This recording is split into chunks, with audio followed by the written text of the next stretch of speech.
Good morning, good evening, and good afternoon, everybody. Welcome to another episode of Loosely Coupled by Bridging the Gap. My name is Karol Skrzynski and I'll be your host tonight. And as advertised in the event on LinkedIn today, you know how people used to say, I didn't go into IT to work with people, I want to sit in the basement and just code? Yeah, that's what I heard a lot of times when I was a junior developer. Is that really a good idea? Is that really true for today's world? I would say not so. As an architect, I work with people all the time, and that's basically what I need to do. But there's another aspect to it, not just project work, not just working in a corporate environment or whatever organization you're developing architecture for, but there's also the aspect of community. And I maybe was not much of a community builder myself ever, more of a lonesome wolf that just does his own thing. But communities have a certain appeal. And on that note, there's a great community around DDD, especially DDD Europe. And by chance, by pure chance, they very much promote to be inclusive and to be open towards people, to include them in conversation, get to know people, network, right? So before last year's DDD Europe, I reached out, we connected with Vinicius Albano, who's a guest today, and we just started chatting just before the conference, then spent some time at the conference, and the relationship the continues. So, without further ado, today on a live stream to talk about building communities. Hello, hello. Hello, everyone. Hello, Carol. How are you doing today? Mm, It's a difficult day today, to be honest, but yeah, nothing that someone cannot handle, right? It's good. And How now about is the you? best part of the day, I can assure. The best part of the day, yeah, probably the most relaxing one compared to the rest of the day. It's 7 p.m. in Europe. What time is this in Brazil right now? 2 p.m. in Two Brazil. p.m. Woo, that's still middle of the day. That's Yeah, nice. I just had lunch and now I'm here for this amazing time with you. All right, finishes. So community building. Give us a little bit of a background of you yourself, because what people see right now is a co-founder at DDD Brazil. That's pretty much it. But why you? Why here? Why communities? What's going on? All right. Something I can talk about. I was thinking about this episode today while I was driving, and I started reflecting on my past. And I realized I've always been a community guy.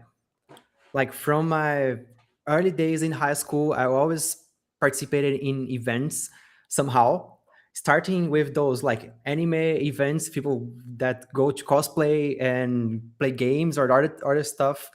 And after that, I worked in a nonprofit in the US about leadership that with college students, and I organized events as well. Organized study groups and other things. I had a band in college as well. I used to play in some parties. It was very fun.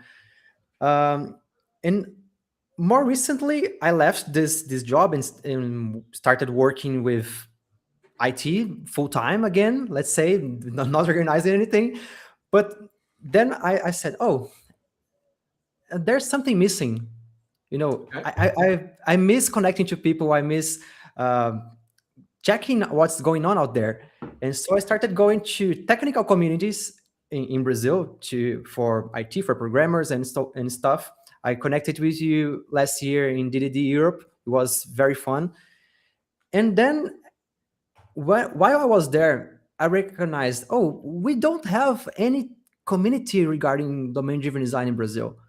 We do Okay. have some very specific communities for like specific technologies. For example, we have very big Java user groups. We have very big Golang user groups. We have very big Node.js communities. But we didn't have any community that is like in a higher level of software architecture, domain modeling, and those discussions that every business has to discuss.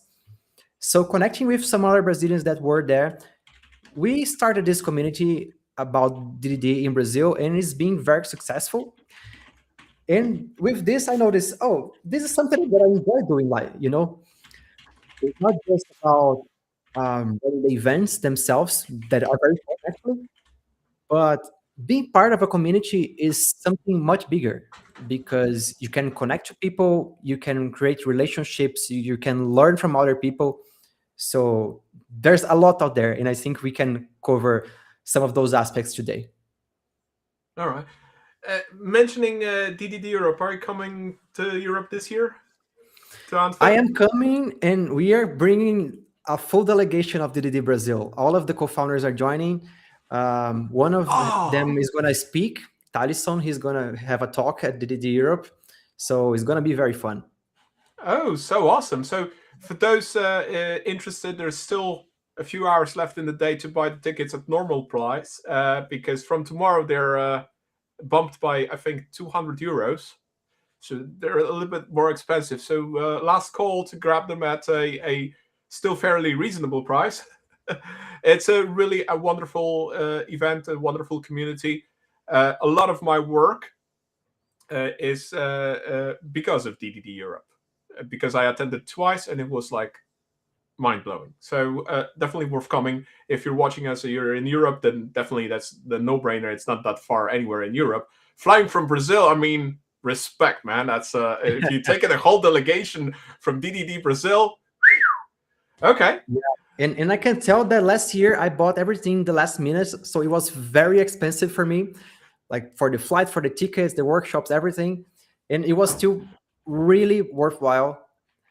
But for you that you're watching today, if you are able to go, please enjoy the discounts. It's gonna be a better price for you, and it's totally worth it going to the event. You're gonna learn lots of great things, meet new people, so a lot of fun.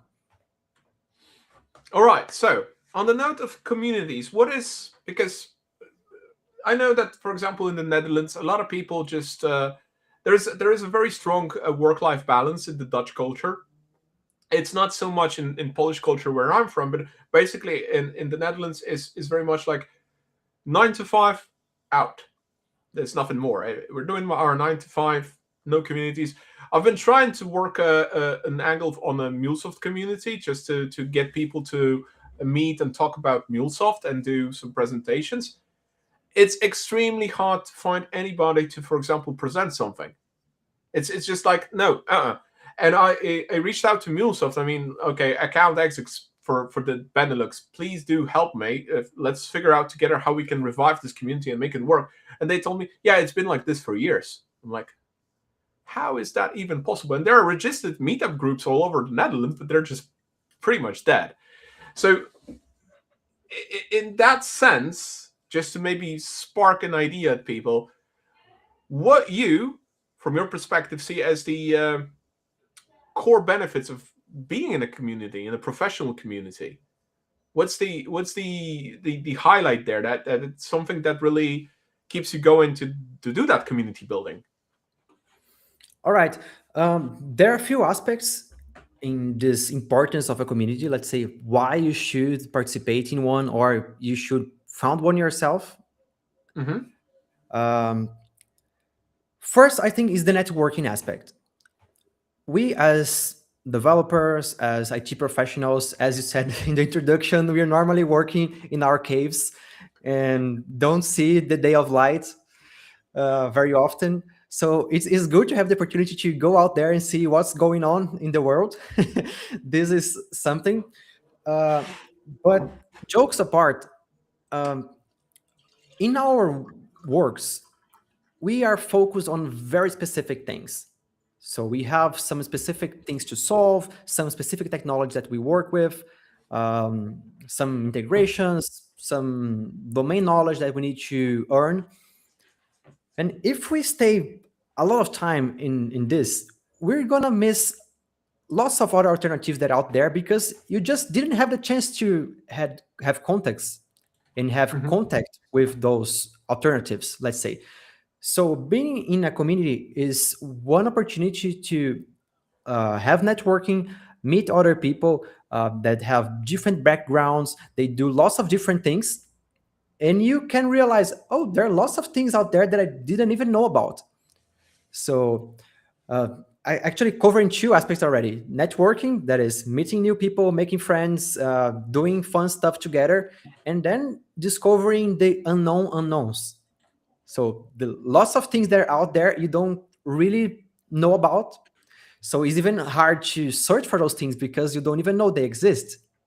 So let's say you're trying to grow in your career and you don't know what is out there to be learned yet. So how can you make a research? How can you can study? So being part of a community is a great opportunity to discover those unknown unknowns. And as the third step, getting support, Okay. because at work sometimes you can be the most senior one. I think you've been in this role sometimes. I've been in this role sometimes. Um, Sometimes. it depends on the actual company that you're working for and the size and so on. But being part of a community is a great opportunity to have support from other people because of this interdisciplinary knowledge that they have from different domains, from different technologies, from different integrations of systems and so on. So if you're facing a challenge in your work or in your career, you probably can earn support from people in the community. So I think Hmm. those are the three main aspects. But there's a fourth one for people that want to grow themselves, not just as a professional, but they want to be more than that. They want to be an authority or Okay. sometimes influence people. And being in a community, there's a lot of opportunities to present yourself, to teach others, to give talks, to give workshops, lots of things out there. So there are lots of benefits into being part of a community. Hmm. I'm trying to reflect on the types of communities I joined or been in or skimmed through, just being at an event or something like that. And from the list you're saying, it basically, yeah, basically all true. I can relate to those because I experienced all of that. Even though I'm not much of a community person myself, because I'm, like I said, a bit of a loner. I do enjoy my solitude. Here, Yetter commented, "Our caves are really fun," and my cave is also really fun if I just dig into the topics I'm doing.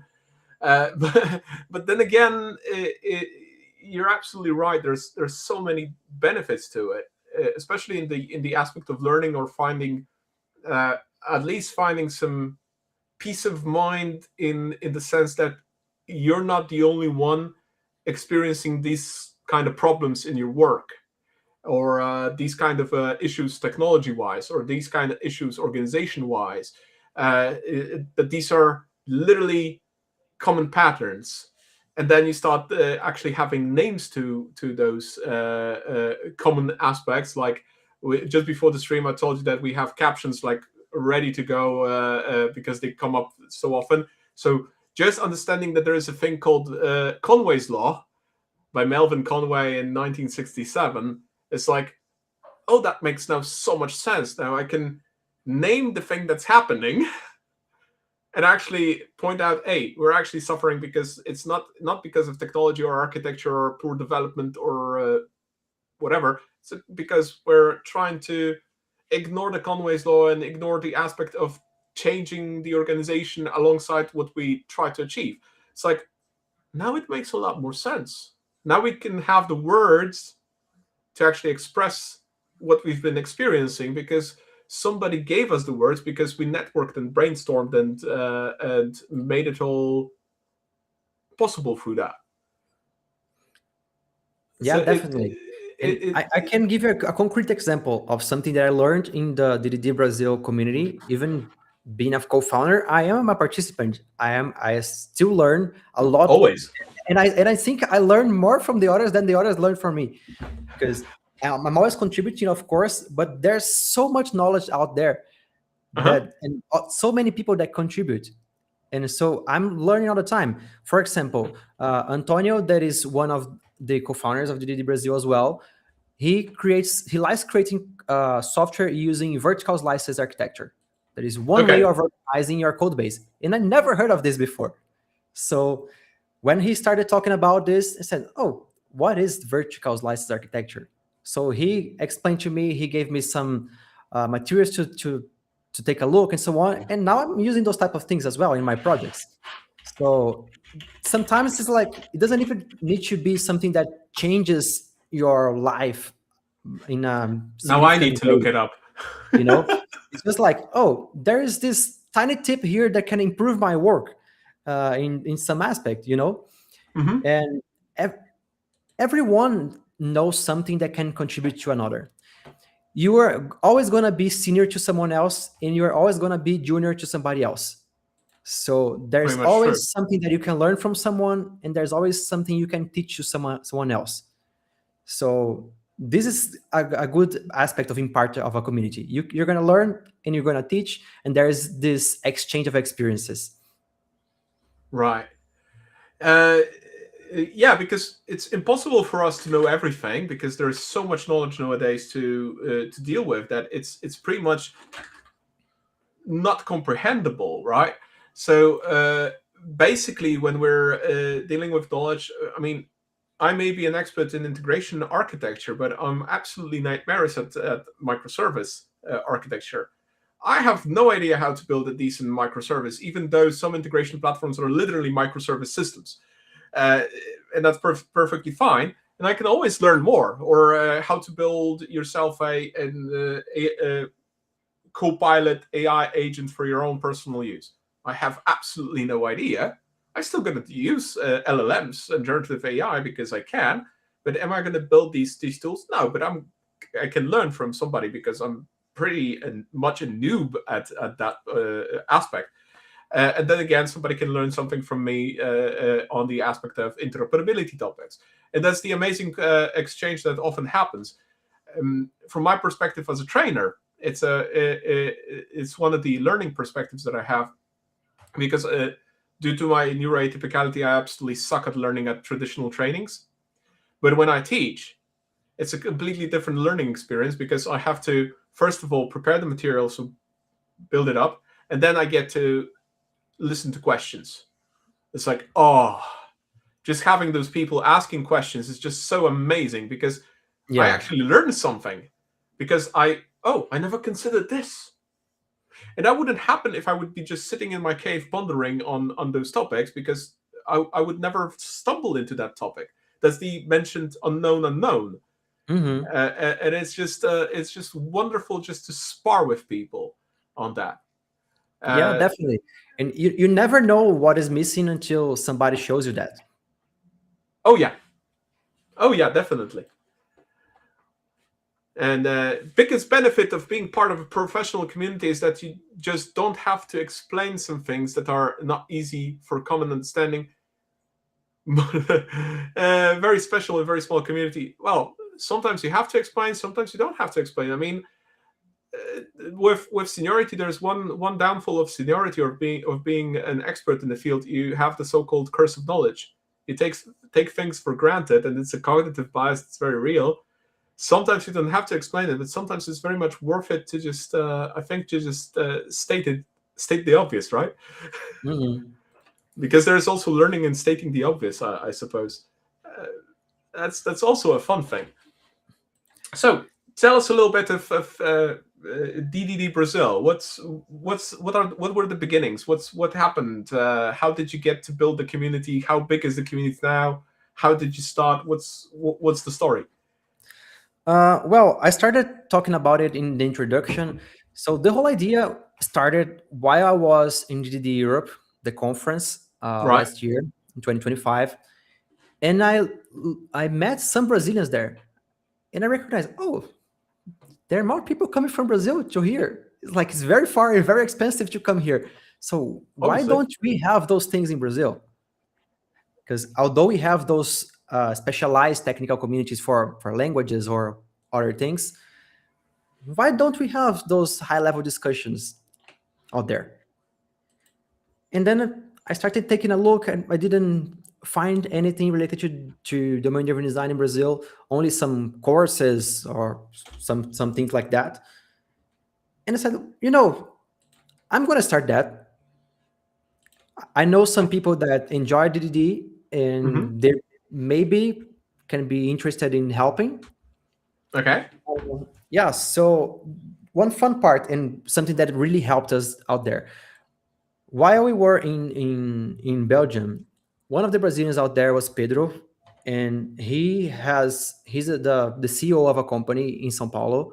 It's like the biggest city in Brazil, one of the biggest cities in the world.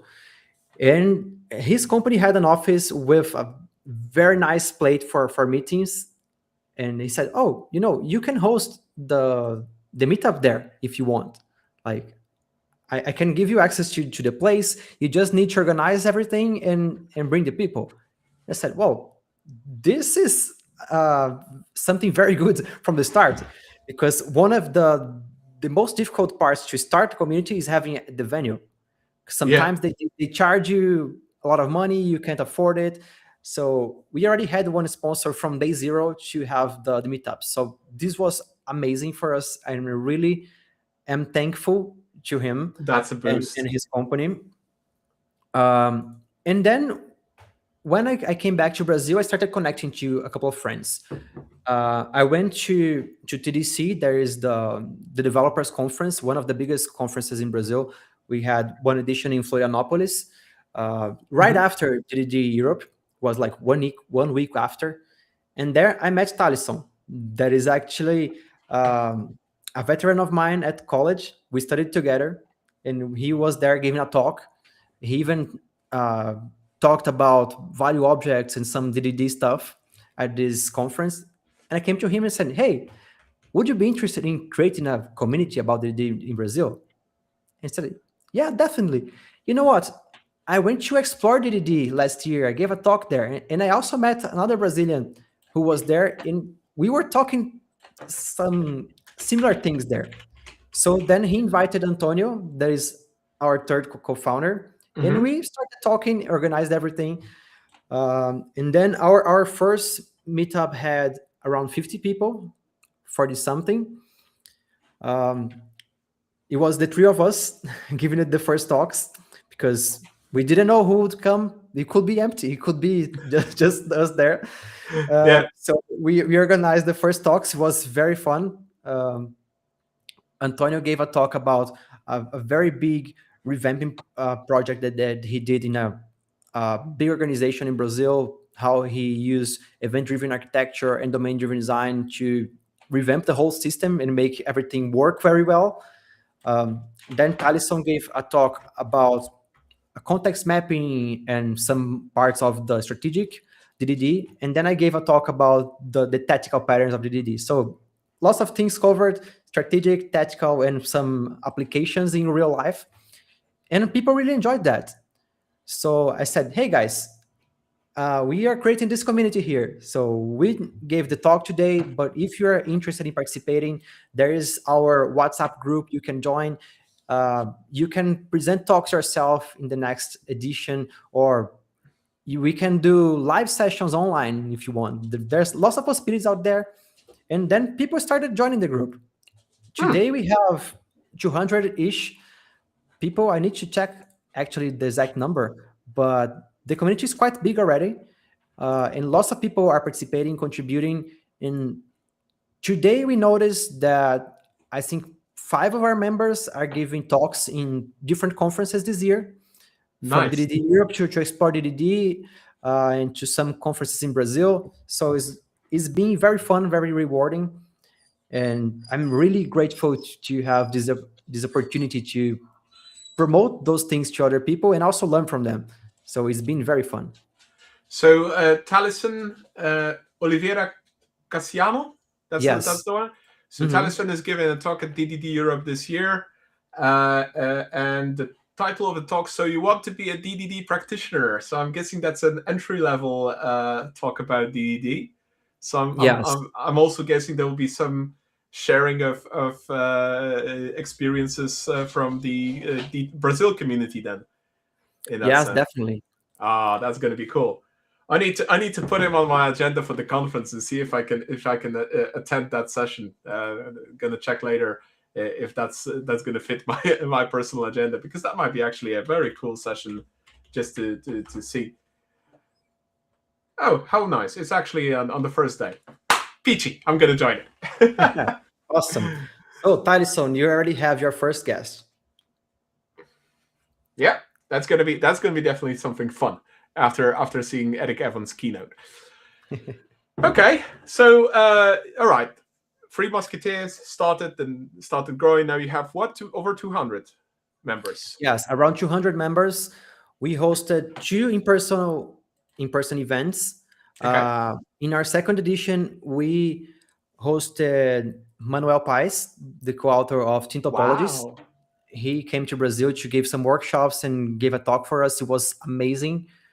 Um, and this year we didn't host any in-person events yet, but we Okay. are planning for some in the upcoming months. But we are doing some online meetings from time to time. We already had one workshop around event storming. So it's been very fun and people are getting involved. So this is the most rewarding part. You know, when you are kind of the leader of a community, but the community doesn't work without you, this is a bad signal. Yeah. Because like if you are unavailable, the community is gonna die. And it happened to me before in other projects, not related to tech, but you really need to attract people who are interested in contributing to the community and making it persist. Yeah. Because if you're not available anymore, the community is going to be there. And I'm really grateful that this is being the case for DDD Brazil. Like I give my contribution sometimes, the other co-founders contribute as well, but lots of other people that they don't have any role and any formal role in the community, they contribute, they give ideas, they share resources. So this is how a healthy community should look like. Certainly. So, amongst those over 200 people in the community, how many would you say are active contributors? I don't have the exact number, but I would say at least 30. At least 30. Yeah. I mean, That's there are some that's of them who comment all the time, who bring ideas, who bring doubts. Some others are only there to see when the events are going to happen and they then join. okay. But lots of them are really contributing. So this is already better than the audience on LinkedIn, because over 90% of the audience on LinkedIn is just. I think the study showed that it was way over 95% even are just passive consumers of content, not even leaving a comment or a like on their post. They Mhm. just scroll through. Even if they read something, it's just like, yeah, passive. So this is already community-wise, it's already a success in that sense.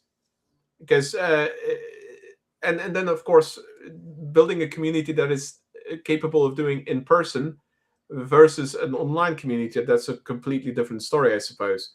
How would you Mhm. feel the differences between having that online community, which could be local, could be global, and that community that actually meets in person? This is a great question for a debate.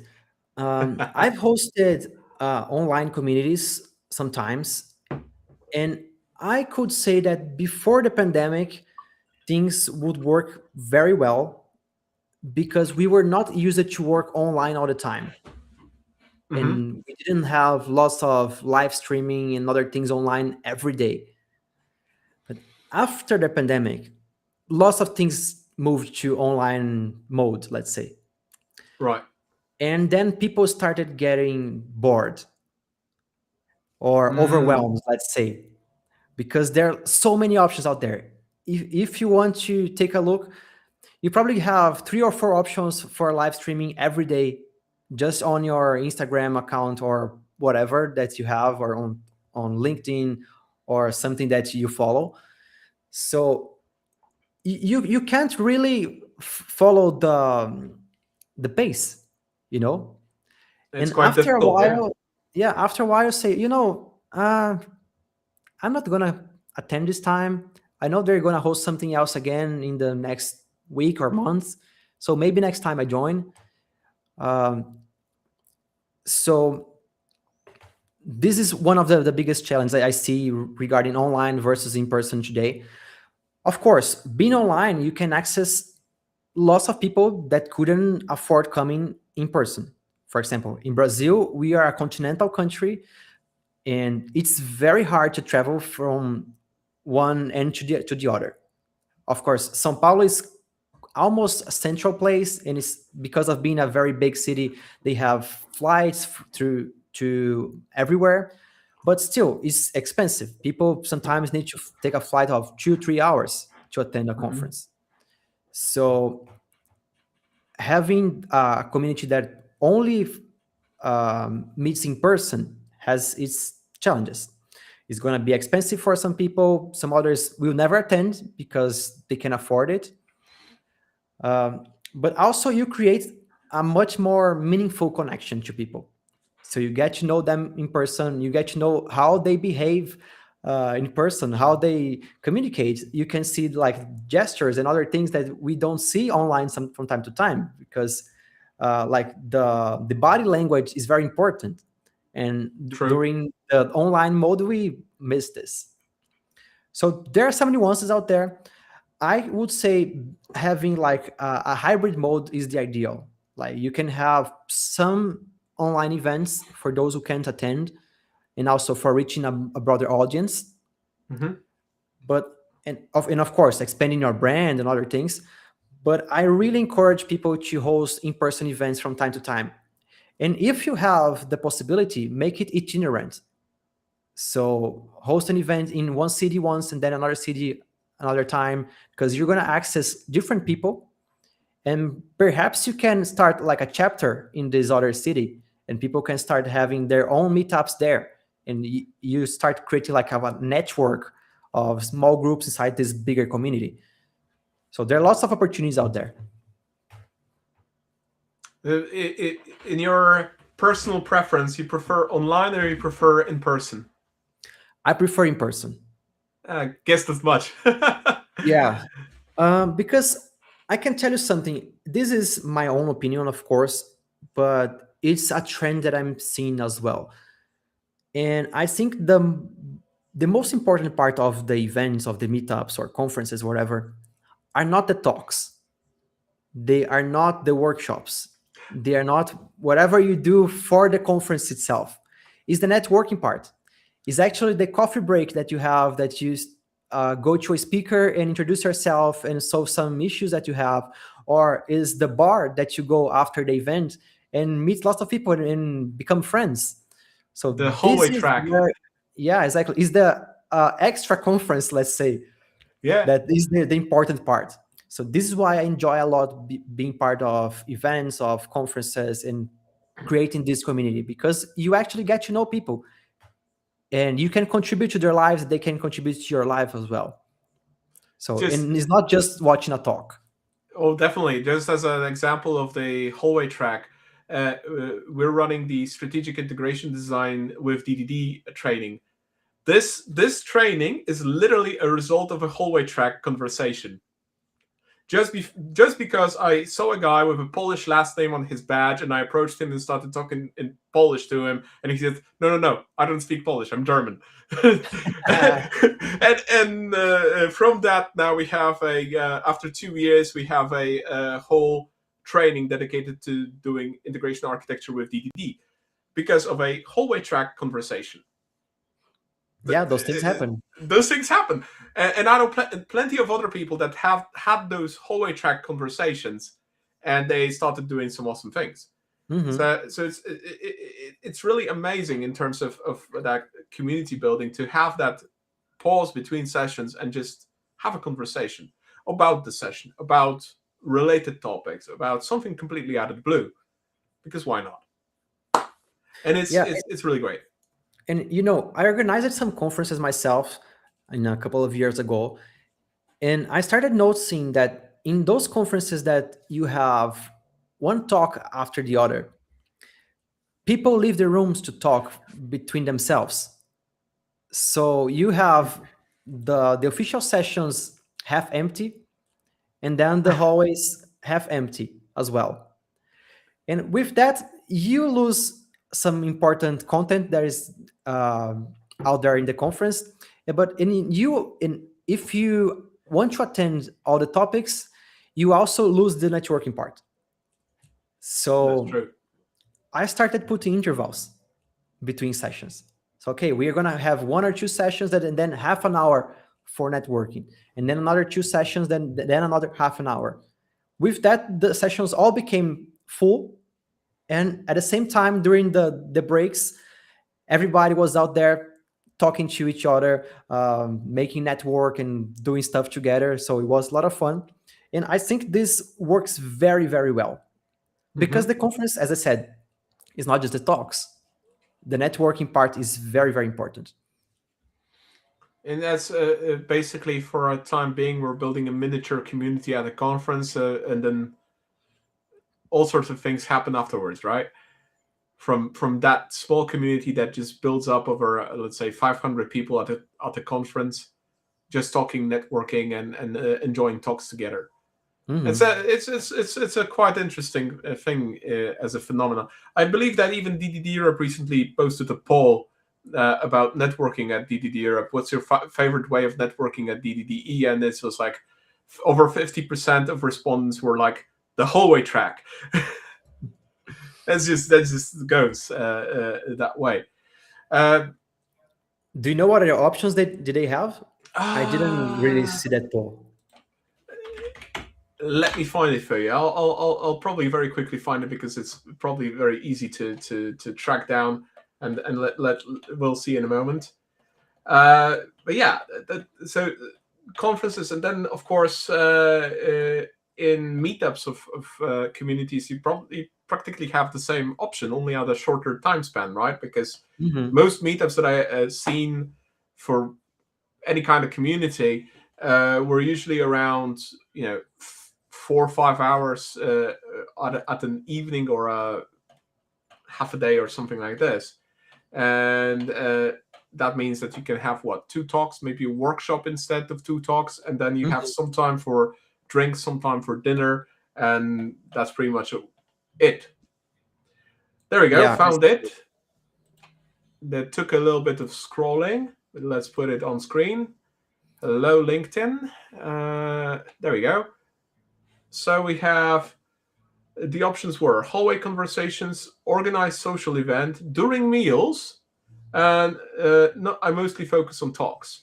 So only 14% of people said they're focusing on talks. The rest of them, hmm so that constitutes 86% of people. They said, well, we do network, and hmm 50% hallway track conversations. So yeah, I would say that's pretty cool. yeah, I would agree. Um, I would say that those organized social sessions, they can happen. It's more difficult very often because it's difficult to host a party or even to find a bar that can hold everyone. True. So normally what we do is like we become friends in the hallway sessions, and then we organize something else for after the events in small groups. Like we live as groups of 5 to 10, 15 people, and find somewhere some place to go, and other groups do the same, because having like a big organized place to meet somebody, to meet everyone after the events, is difficult for the organization. Yeah, I mean, even speakers do the same at the conference. It really depends on what it is, but basically, uh, because at a lot of conferences, speakers have a separate room to just sit down, prepare, or do work in between talks and whatever. So often after a conference day, they go out for dinner together. It's like just bundle up in a group. Hey, come to dinner with us, and it's just Hmm. there you go. And that's pretty much the same mechanism. Sometimes it is with other participants of the conference. Sometimes it's just speakers. Basically, same mechanism. It's just a matter of, oh, let's find, we found the common ground. Let's have a chat. Let's have a meal with it, and let's have some fun. Yeah, definitely. And it works very well. And actually, this is a great tip for participants. If they can discover where the speakers are going after the event, is a great place to be. True, probably true. Although I think at least at DDD Europe, most of the speakers just sit in the lobby of the hotel after dinner. At least that's what happened last year. There was like 2 days in a row, 3 days in a row, really, because if you arrive a day before the conference, 3 days, 3 evenings in a row, a bunch of speakers just sitting in the lobby drinking beer and talking. That's pretty much what happened after the Yeah. conference. It's so interesting just to see those people in a completely different setting than a stage or a workshop. It's just amazing. On the note of conferences, because traditional conferences are one thing, and you said yourself that sometimes if you schedule them the wrong way, then you have half the room empty for a talk, and then half of the hallway again occupied because people enjoy a conversation on the hallway rather than the talk. I stumbled some time ago into a very interesting format called the Unconference, organized by yeah, what was that? Software crafters and testers, so Socrates groups all over the world, and it's an interesting format. They call it open space technologies. That people just sit in circles, and instead of having a predefined agenda for talks, they just go into the room, the big room together, and at the beginning they just put whatever is on their mind on the schedule, and then sit in groups and just discuss things or ask for advice or do whatever else. And then there are also people that migrate between those groups at that particular time slot, not sit in one group but just go around, or never join a group, just like, what's going on here, what's going on there. It's like I find it to be also a very interesting community format, because to do that, to do it on conference, you actually have to either be very charismatic and have a great reach somewhere to gather all those people in the room, or you actually have to have a community to do so. Hmm. But it's a different aspect to it because it's not a conference. So I think this is more of a community aspect there, exploration wise. Yeah, I would say so. Because thinking about this format is probably very hard to get a lot of people, Okay. because you probably won't have like a big speaker to attract the audience. Let's say we have Eric Evans at DDD Europe, and lots of people, when they start learning about DDD, they say, "Oh, Eric wrote this book about Yeah. domain design. He's the first author." So I'm gonna go to the conference to watch his talk and learn whatever I can in the other talks. But if you don't have those type of things, it's gonna be probably harder for other people to attend if they don't already know that this exists. Um, and I really think this should be probably more of a community aspect. So you already have a group of people that talk to one another, or they share some common interests, and then I say, "Hey, let's uh, let's go somewhere," and we can do this, like this circles, in these groups of people talking to about random subjects. This can work. It would be an interesting format to try. Never done that before, but it's something probably worth it to give a try. I don't have much experience with unconferences. I did only one, and it was an online one, where it was hosted in Gathertown. So it's basically Mhm. like a 2D indie game like setting, Mhm. where you walk around as an avatar. Mhm. These kind of small, what's that, RPG Maker Yeah. kind of avatars. Uh, and that was basically organized pretty much through, I suppose, LinkedIn. By one guy was basically walking around doing all the organizing, and he just brought like 100 people into the gather town. Mhm. And maybe in certain communities very recognizable names. From my perspective, I knew one name in that setup. But basically what happened was like he was just posting on LinkedIn, and these people joined our are joining our unconference. Join us now. Start listing all the interesting people that declared and bought the ticket, and they say going to join the conference.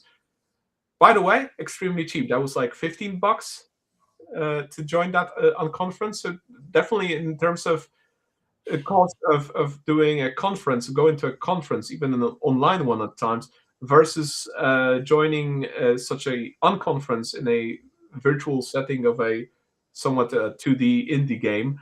Uh, Hmm. that's extremely cheap in that in comparison. It was Yeah, he probably just earned some money to pay for the platform yeah. because he That's wanted pretty much what it all was. Yeah. this. So that Mike explained that this was pretty much the cost of paying for per user for joining GatherTown. That was basically Mhm. it. It was like different format, but it felt really community like because people really touched upon their problems rather than just listen to people rant about architecture or Mhm. a Java framework or something. Yeah, and this is actually a great format. I'm thinking now. I used GatherTown for work in the company that I worked before, and it was very fun because like everybody was in the office online, like in this 2D map. Everybody had his chair and his computer, and when we had meetings, everybody would go to a room and talk. So it would be very fun.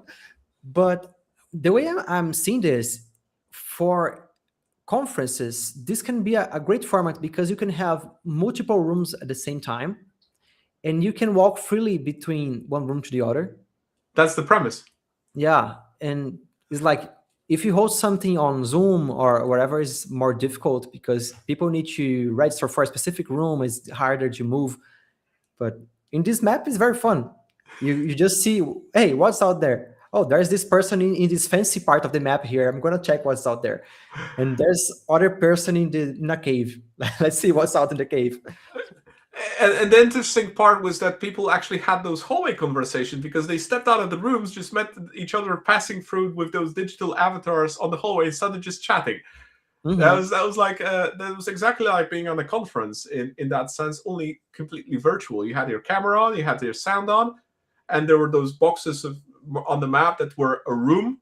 So no boundaries. If you crossed the boundary, you heard everything that was in the room. If you stepped out, you stepped out, like you would be in a in the venue in a conference.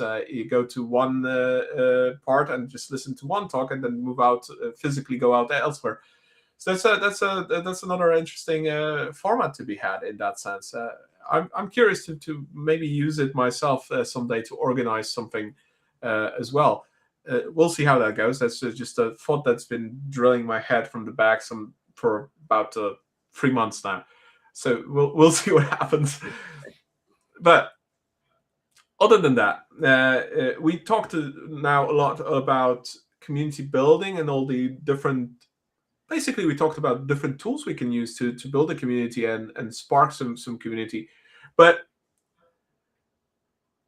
the aspect I want to go into, other than the topic of a community, because obviously the meetup communities are always about a specific, let's say, framework, language, whatever. So, like DDD Europe, like DDD Brazil would be about DDD, not only, but Hmm. mostly.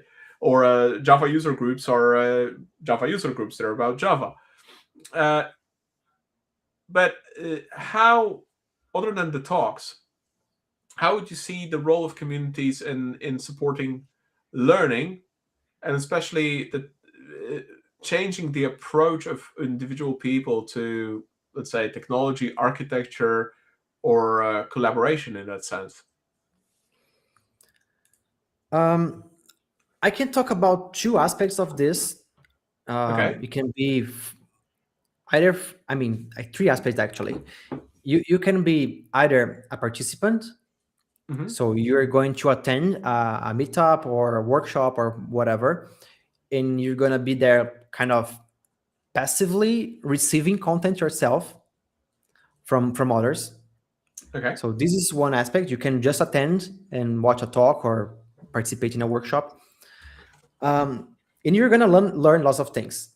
And you can do networking. You can learn from other people as well during the hallway sessions. Some things that we already mentioned. But some other aspect would be um, being a speaker. Hmm. As but this is kind of contradictory because you say, "Oh, how are you going to learn as a speaker?" Because you're there to teach other people, not to learn. Yeah, but this is relevant in the way that you said. When I'm teaching people, they often ask interesting questions. I'm often need to review my points.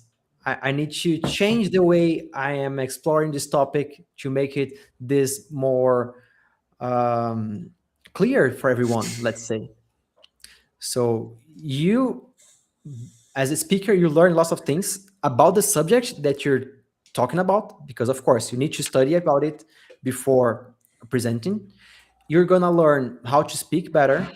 You're gonna learn how to behave better in front of others. So there are lots of things, and of course you're gonna need to prepare a presentation, Hmm. probably, or you're gonna have to apply in the call for papers most of the time. So you're gonna draft a proposal for something. So there are lots of skills that you earn being a speaker as well, not necessarily related to the topic, but you grow as a person being a Hmm. speaker. And with this, you become an authority. There are other aspects we can touch later on. And the third aspect I would say is organizing the community. Hmm. That you're not there to watch, you're not there to talk, but you're there to make sure that things happen as smoothly as possible and people have fun. So with this, you're gonna learn things such as, oh, how do I organize the schedule for the conference or for the meetup? What topics are prerequisites from one another? Let's say if I'm presenting an advanced topic, it's better to have it from the middle to the end of the conference. At least if we are introducing some new people, they're not very familiar with the things that Hmm. you are presenting in the conference. So put the most introductory level talks in the beginning, and then the most advanced one in the middle to the end, because with this people can have their learning um, journey during the event. Let's say they can start with something that easy, and his knowledge is expanding across the conference. You're gonna learn how to talk to other people that you want to invite for your conference. Let's say you want to invite a speaker, or you want to have sponsorship for the coffee break, or you need to find the venue. So how do you negotiate those stuff? So as well, there are lots of different skills that you earn for being an organizer. And I think those are the three main aspects. But if we keep expanding on it, there's probably much more. I mean, I find it the interesting aspect is inviting speakers, uh, given loosely coupled as a conversation format. I found that if you approach actual speakers who attend conferences, it's very easy to convince them to join because they absolutely love speaking. Mhm. So that's actually the easiest part. If you actually know who's speaking on topics. The worst part is that usually those people are distributed. So if you want to organize something locally, there's a lot smaller pool of people to choose from. So that's a little bit more difficult for probably the more localized meetups, because then you have to convince that maybe you should, maybe you would, maybe what would be the benefits for you, and the benefits you also mentioned, because that's basically learning. I remember Yeah. my conversation with Mark Richards some time ago. I think that was DD Europe 2024. We were conversing about Mark's beginning as a speaker, and he said that he basically what he was doing, he was basically joining all sorts of user groups and meetups. Uh, and at first, he was absolutely terrible at speaking. You've seen Mark going about speaking, right? So you know how he delivers presentations right now. So it's a completely different thing. You wouldn't say that Mark is a bad speaker, right? It's a it's actually quite a pleasure to watch him on stage.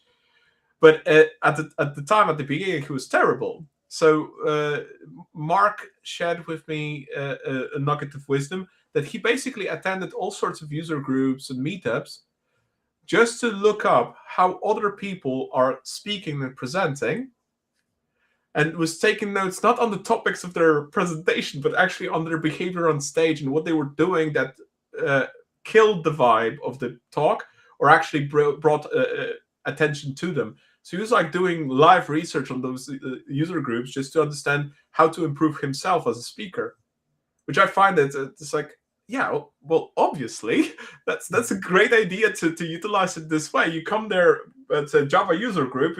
Potentially, the topic is something about some sort of a Java framework, but then you go about, oh, maybe I should actually, instead of that, focus on how they do it, not what the content of the talk is.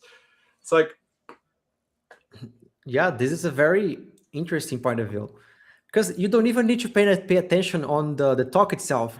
no, It can be something totally unrelated to what you're doing, and you have no interest in those things. But you start noticing how the person is presenting the concepts. How is he or she behaving in the stage? So how what is the pace of the speak or other things? This is an interesting point of view. yeah, and it was like, oh, that actually makes sense. And then I went to I think that what was that?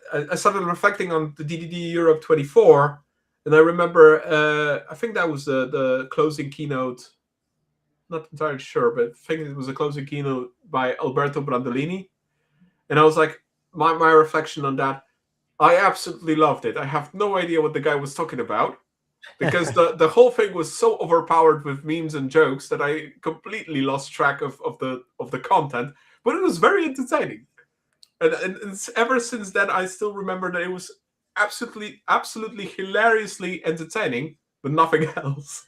Sorry, Mhm. Alberto.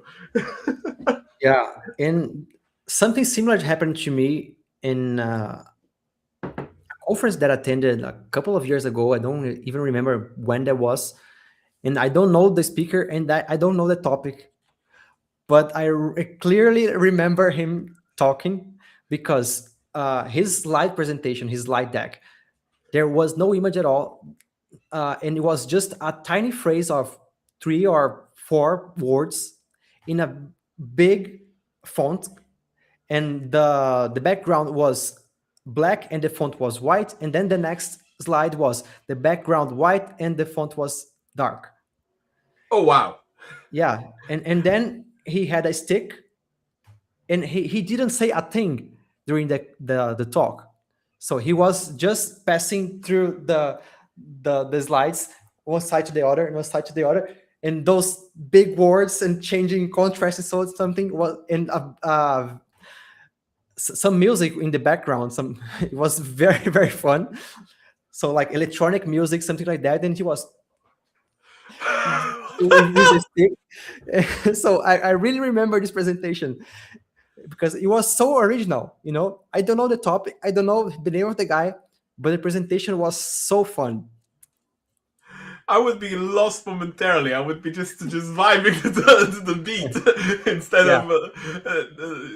of following any topic. It was, what?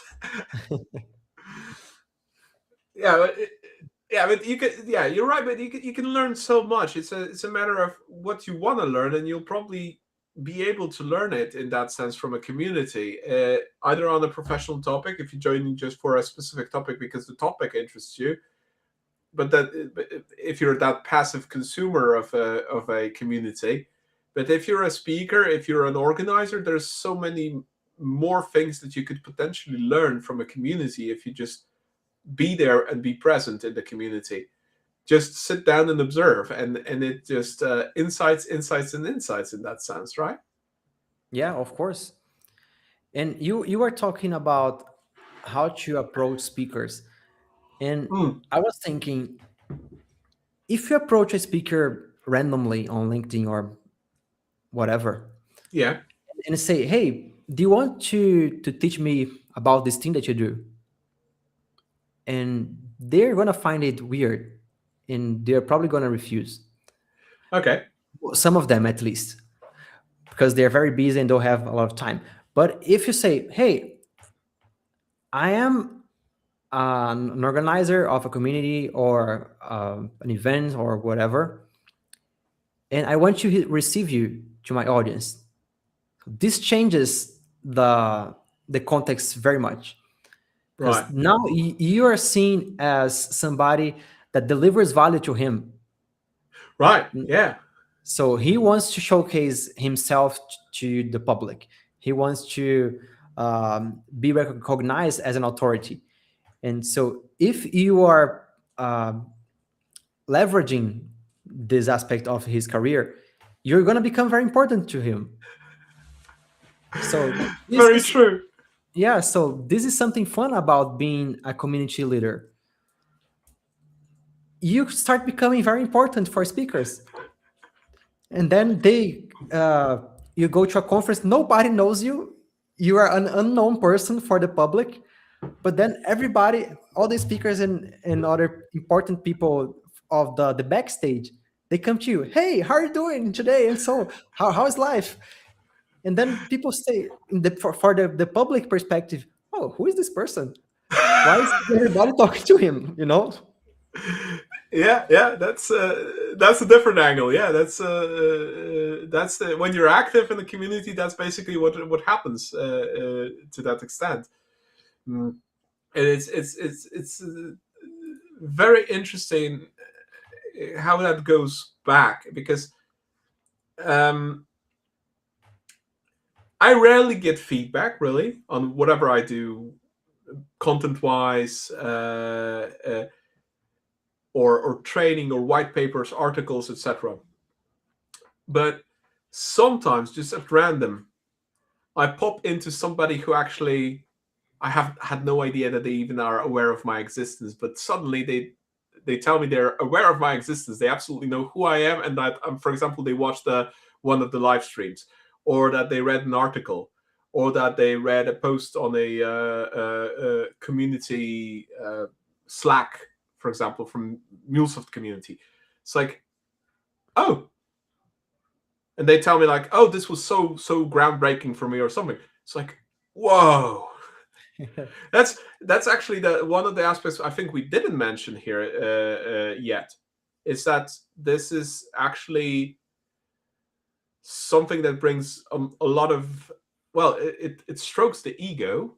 That's one thing, but basically it is also an aspect that keeps you motivated to do what you're doing, because uh, I don't know about you, but I'm suffering from humongous imposter syndrome and a crippling self doubt all the time. I think that's part of my lovely neurotypicality that's always screaming in my head about that.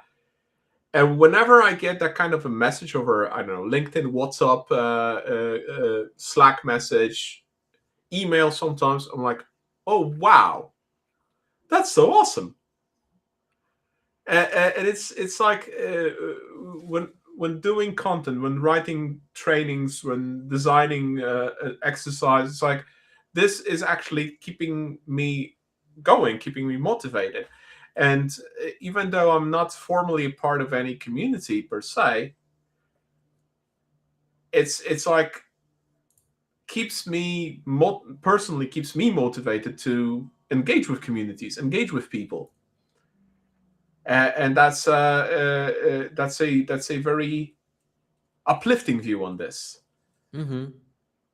That just joining, being able to help somebody, even not knowingly, it's like, oh, that's so awesome. Yeah, exactly. um, we started being viewed as authorities Mm. somehow, um, and it's quite weird for us, like if we are kind of low profile, or you don't really promote yourself, those type of things, but you're active in the community, and then people start seeing you as an authority because you are presenting some content, you're teaching people, so for them you are an authority, and that's correct. But it's quite surprising that sometimes people come to you on a conference or whatever, say, hey, um, I remember that you spoke about something another day, and do you mind clarifying on this aspect? Or I have a related doubt here. What are your thoughts on this? And then you start creating connections and other things. It's very fun, and I find it very rewarding because, as you said, it keeps us motivated and we keep going. It's really rewarding for us, and I think we really need those types of feedback. It doesn't need to be every day, but No. sometimes, oh, I really changed this person's life somehow. It can be in a tiniest part of his life, but somehow I impacted him, and Do this you is really heartwarming. do you recall the first ever instance of this kind of feedback that you got in your now professional, semi-professional, student, whatever that may be, aspects when creating a community, building a community, working with people? Um, there is an aspect that isn't really related to my professional career or to the communities I'm running now, but I've been involved into kind of political debates from time to times and into the libertarian part of view. So about talking about entrepreneurship, about free markets, about self-ownership, these kind of things. And I was sometimes posting about those things on Facebook back in the days at college. And lots of people started um, posting bad things and saying, hey, you talk about this because you are rich or because you are in a privileged position or something. Totally off the point. But I never lost my mind. I said, okay, this is out of the question. It can be true or can be not true, but this is not what I'm debating here. And those are the topics, those are the arguments, and so on. So I always kept calm. Hmm. And even though you will probably never convince this person, there's always the audience. There is somebody who is watching the debate. Right. And then why I gave you all this context? Because I remember once I was in a party at college, and somebody approached me, said, hey, Vinny, I don't really agree with everything you say. I actually have lots of uh, other opinions, but I see that you are someone that I can talk with because you're not gonna judge me, you're not gonna throw stones at me. So, what are your opinions on A, B, or C? And then we started talking. So, this is, I think, the first time I recognize, oh, it's nice to be a nice person, you know, to be approachable, to not talk bad things or try to hurt people somehow.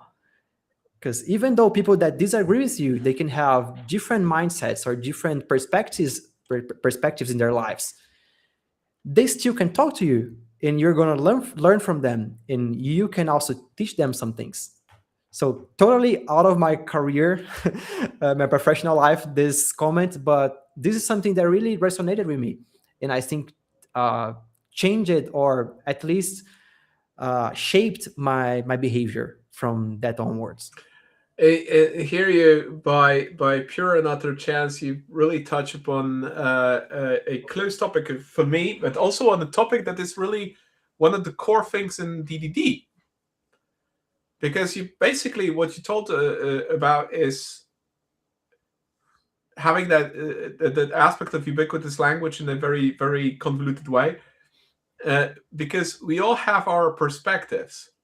Those perspectives are dressed up in words that do not match between the perspectives, and Mhm. it's then that conversation that happens is that clashing of minds that creates the value because we then compare and contrast those perspectives and compare and contrast the semantics of our words we use to describe them, and all of a sudden it turns out that we're not really that different.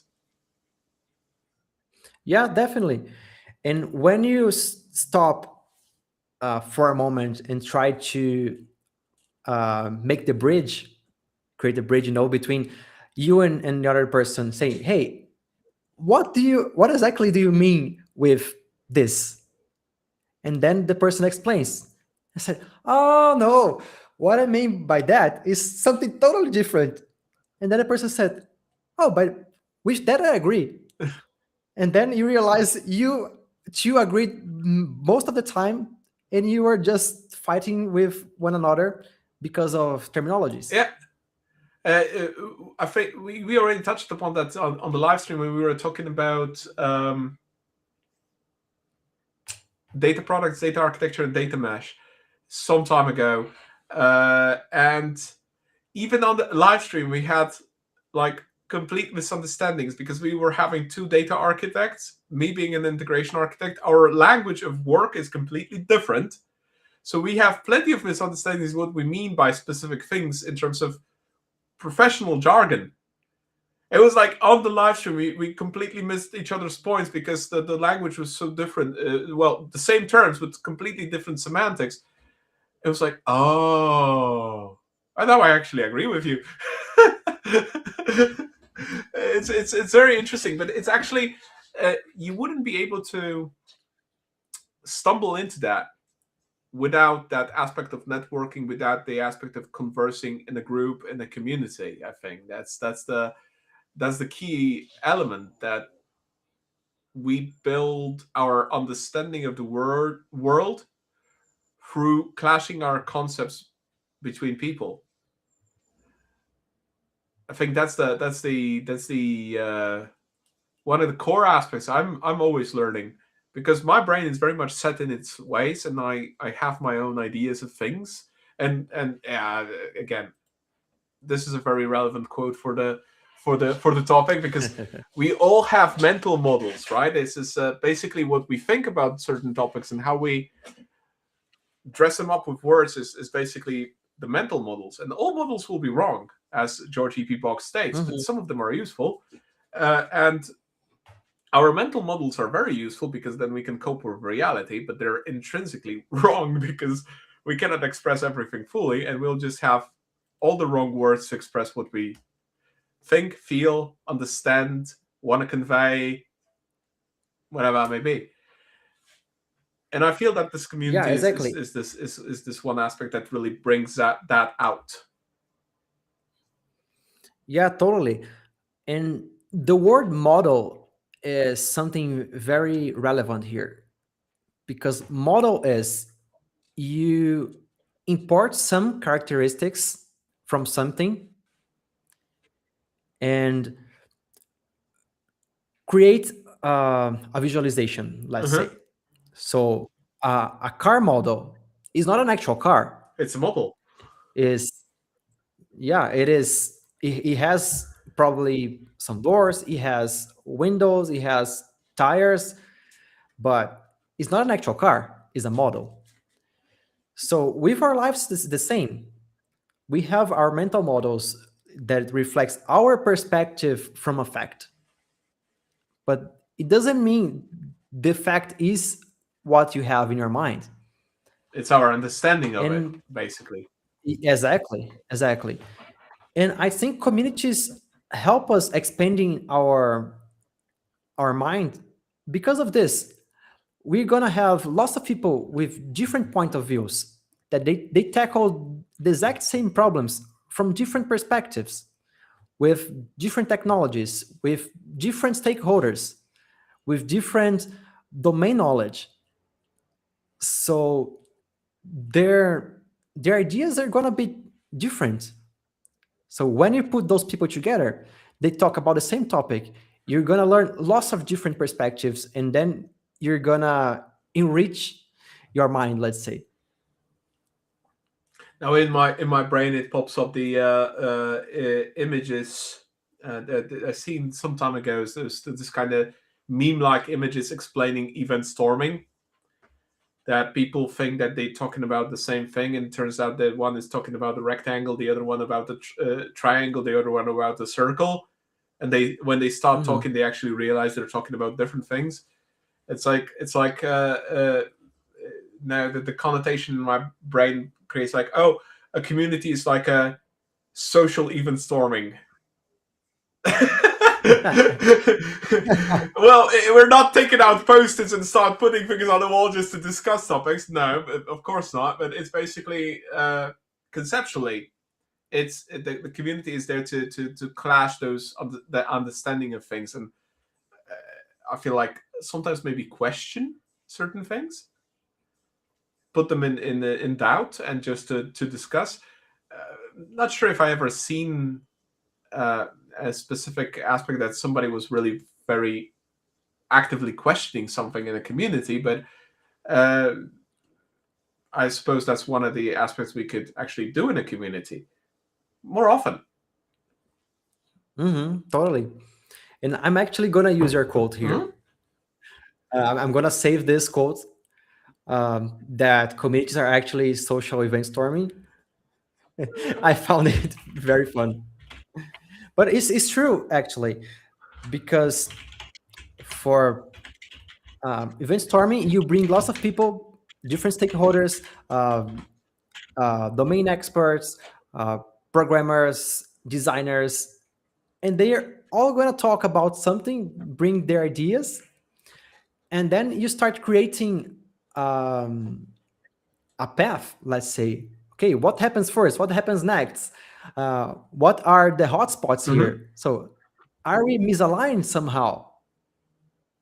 But instead of modeling a system or a business, maybe we are modeling our lives, our careers, introducing points that we didn't have with the contributions to the others.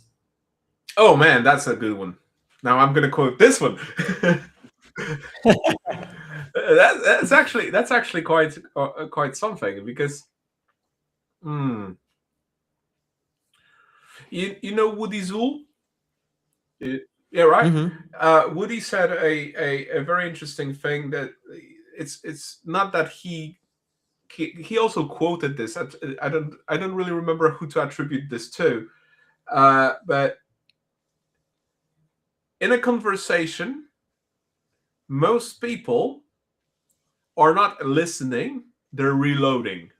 You know, to just get another argument out. And Yeah, they are thinking how they would yeah, respond. I think the difference in conversation when you're in a community, and you feel, at least you feel this psychological safety of a community, because that's also a question of how you address that people feel safe to express themselves in the community. That's I think a very big topic of psychology on its own. Uh, but if you already have that psychological safety to feel good in a community, and you can express yourself, this, I think, it's no longer reloading.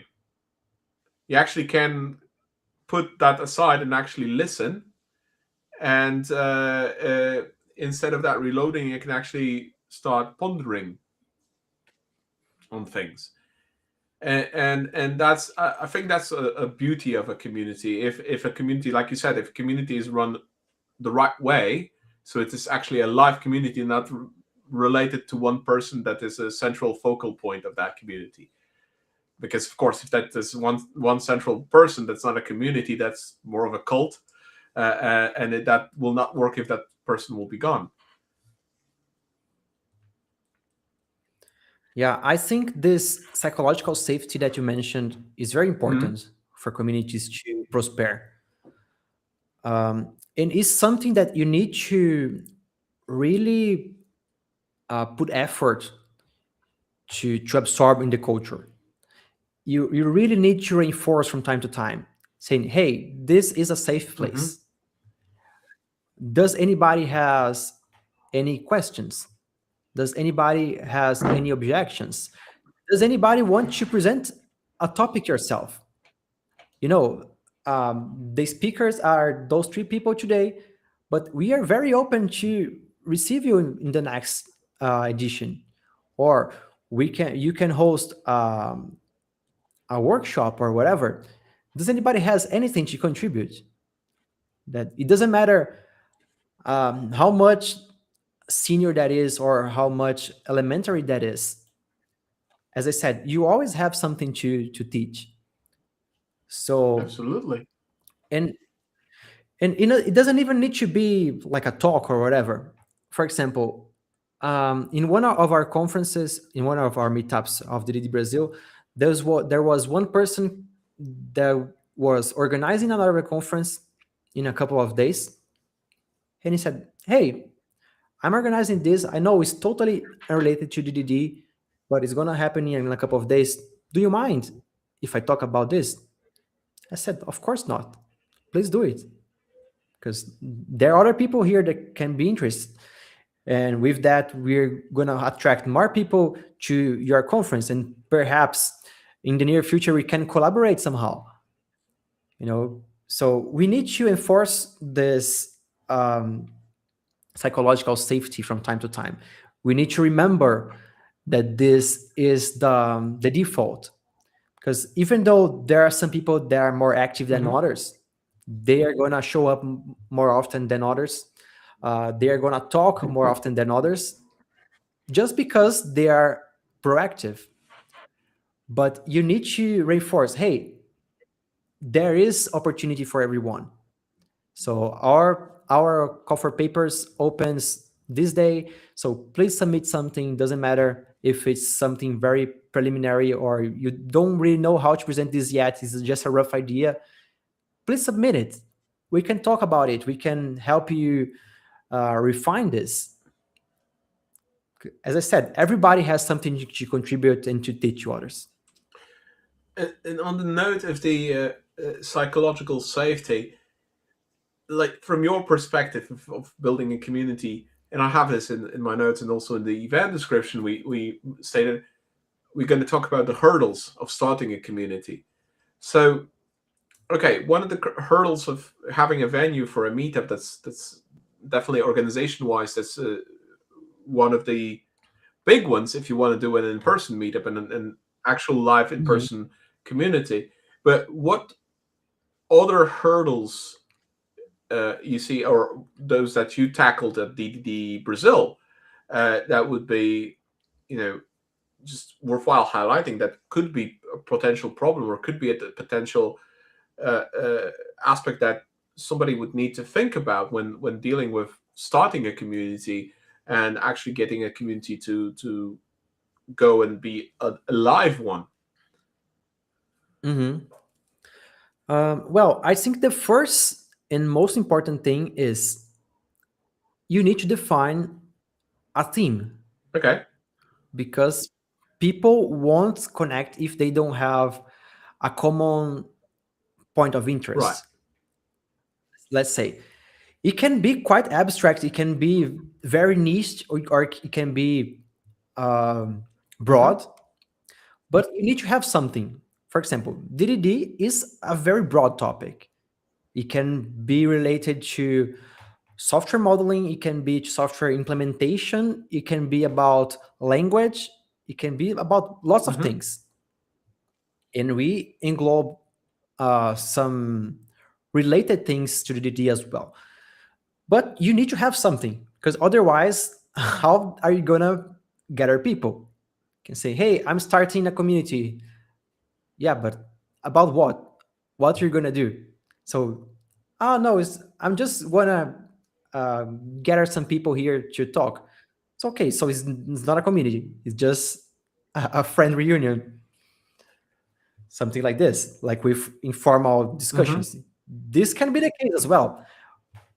Or you can reframe this. Okay, I'm having those meetings for debating random topics. Okay. Then the subject of your community is debates. It can be. I don't know. But ideally, you have a well defined topic and try to find people who are also interested in this topic. You probably already know somebody because unless you work and live in a cave 24/7, you need to talk to somebody at least once Um, and if you're doing something, you probably are either learning from somebody else, or you have somebody that you do this Hmm. together, or somebody who is interested in those things that you're doing and pay you money. I don't know. This can be the case. But try to connect to those people and say, hey, I am starting this community regarding whatever topic. Do you know somebody who would be interested? Or are you interested in participating? Would you be interested in talking in one of our events? Or would you be able in sponsoring one of our events, maybe? So this is another part. The way we did this at Didi Brazil was very, very organic. Hmm. Um, and I really recommend you do the same if you're creating a technical community like I was. Use other communities as leverage Oh. because they already have lots of people and they probably have people that are also interested in your topic. So, for example, as we didn't have any community related to DDD, software modeling, and other things in a higher aspect, I started joining other communities, for example, group, Python or Golang or whatever, and also some groups that we had from the conferences that I participated. People, we are starting this community here about domain-driven design. So if you're interested, please join our group here. We're gonna have our first meetup on this day, and we're gonna be very happy to receive you. So Mm. you already have an audience there. So you just need to find, okay, how I can connect to those people. It maybe won't have a meaning if you try to promote a Java group in a Golang community, or because people are interested in different topics. But Yeah. if you have at least something in common, you can try Hmm. to promote. Or maybe you're not allowed to post in the group or whatever, but you can come to the organizer and say, hey, I'm doing this. Is there any way that we can collaborate? Or is there anybody in your community who can present a talk? Or do you know a venue that we can host our event? I don't know. Because they pass through the same steps as you're passing now a couple of time ago. And Hmm. now they probably already have some contacts. They have some tips for you. So my main tip for everybody is try to leverage what is out there already. So talk to people. You know, this is, I think, the thing is gonna facilitate your life the most. Then Mm. I would say start small. Of course, everybody says this. Don't try to create the biggest conference in the world in your first meeting. Doesn't gonna work. People don't know Not you. People feasible. don't trust you. So start small. If Hmm. you gather 3 people, it's already an audience. You don't even need to think this. Oh, my meetup failed. Only 3 people showed up. You need to think to you need to think on this perspective. Oh, 3 people were interested in what I'm doing. So if I continue doing this, they are probably gonna return, and they can invite some friends. And then in the next few meetups, we're gonna have 6, 10, 15, 20 people. Right. So if only one person shows up, is already a success because you convinced somebody, you know? Of course, you're not going to be very motivated if just one person shows up, but it's also a success. True. You convince somebody. So then you can talk to this person. Hey, would you be interested in coming again? Can you refer us to somebody else? Would you mind bringing a friend next time?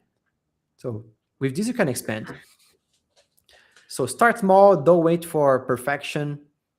Um, use the connections that you already have as a leverage. ask I, questions. I think those are the main tips that I can give. I think that if we're looking at numbers, we're basically looking at vanity metrics. Uh, at least I treat numbers this way, because if I would look into YouTube Studio right now and look at the numbers of the for the live stream, there are live streams that we did on Loosely Coupled that have the lowest one was literally 14 views, right? If I would be bothered by that number, I would stop doing this right now, right? It's like, no, screw it, I'm out. Thank you, goodbye, good night. Yeah, Right? definitely. But I, looking at it, and I don't do it from a community perspective, but doing it for from a completely different angle. I just do this for fun, right? And Yeah. I think that this is very much in line and applicable with what you're saying, because you need to have more than just, oh, people show up. I think you need to find, oh, I learned from this. Oh, I that said, my dog wants out, so bear Hey, with me dog. for a second. Okay. Okay. Yeah. So the way I say this is, would you talk about this subject in a bar with a friend? Mm-hmm. The person will say, probably yes, because I care about this topic. I like what we are discussing here.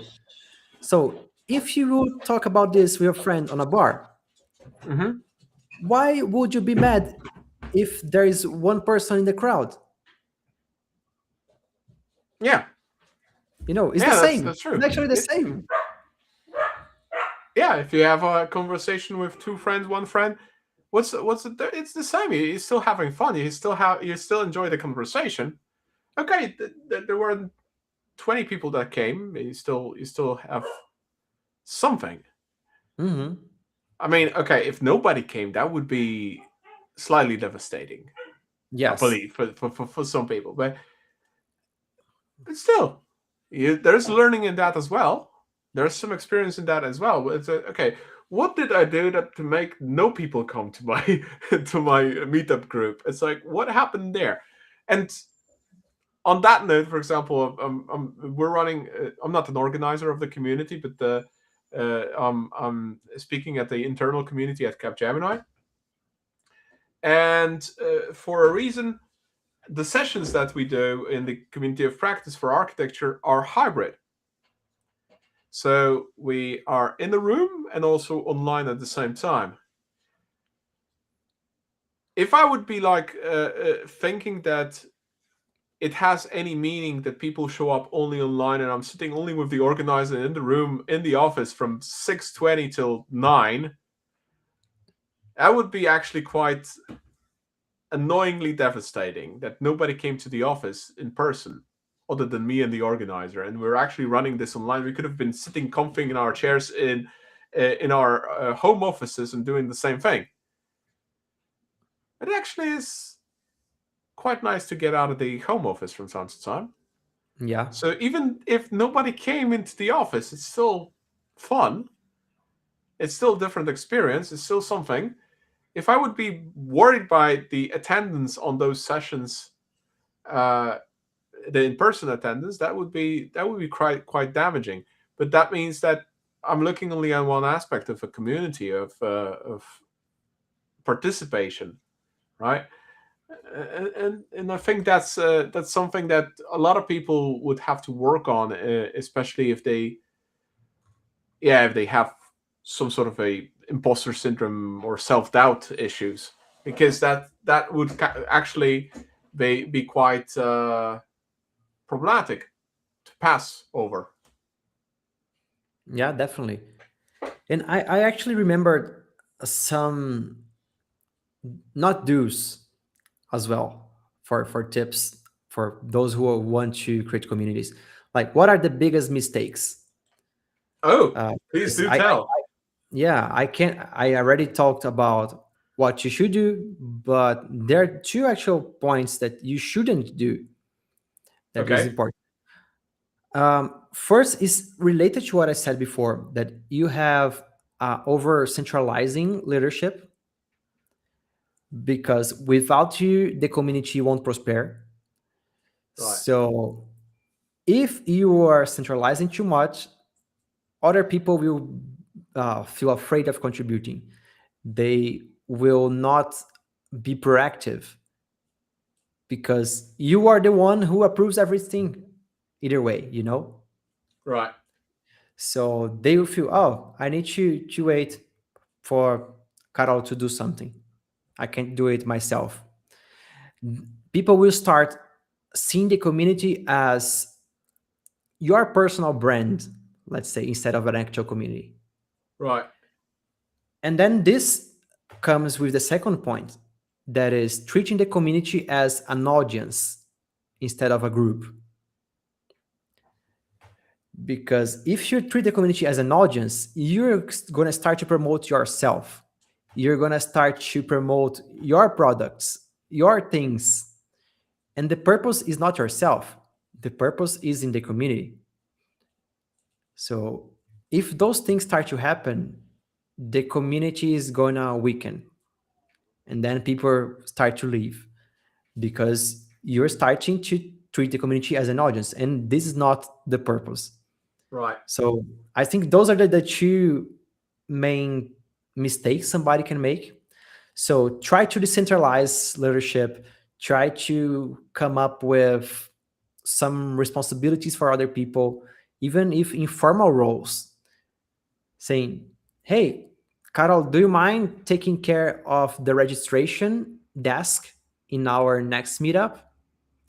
And you can say, yeah, of course. Or, no, I'd rather prepare the coffee break. I Mm. said, okay, that helps as well. But with this, the person feels important for the community. The person feels that is contributing somehow. But if you are centralizing everything in yourself, nobody is going to um, volunteer for anything. Mm. So this is very important. And of course, treating like an audience is terrible because you're not treating as a community, as people, as things that help other people. The community is for that, not for yourself.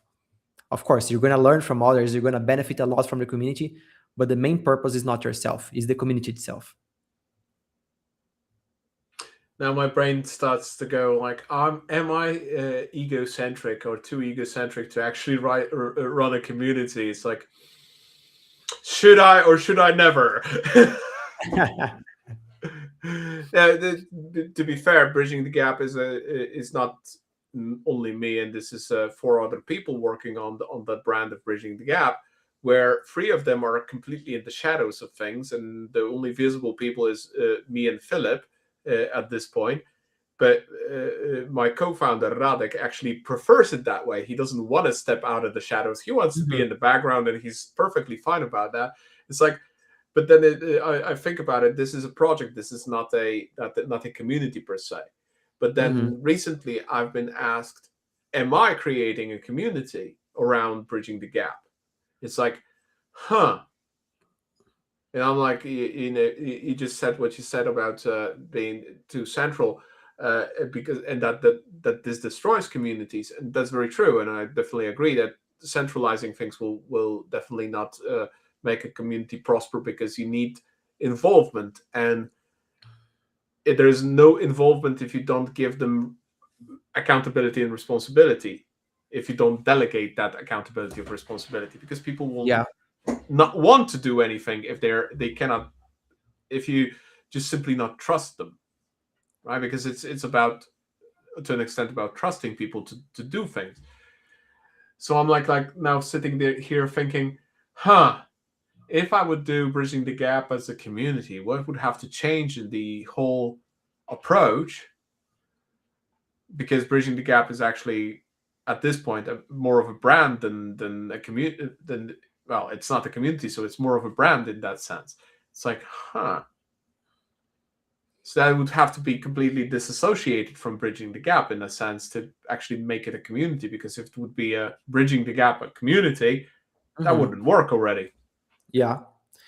And in this aspect of your colleague, If it was a community, you would think, okay, if I left the community now, would bridging the gap still exist?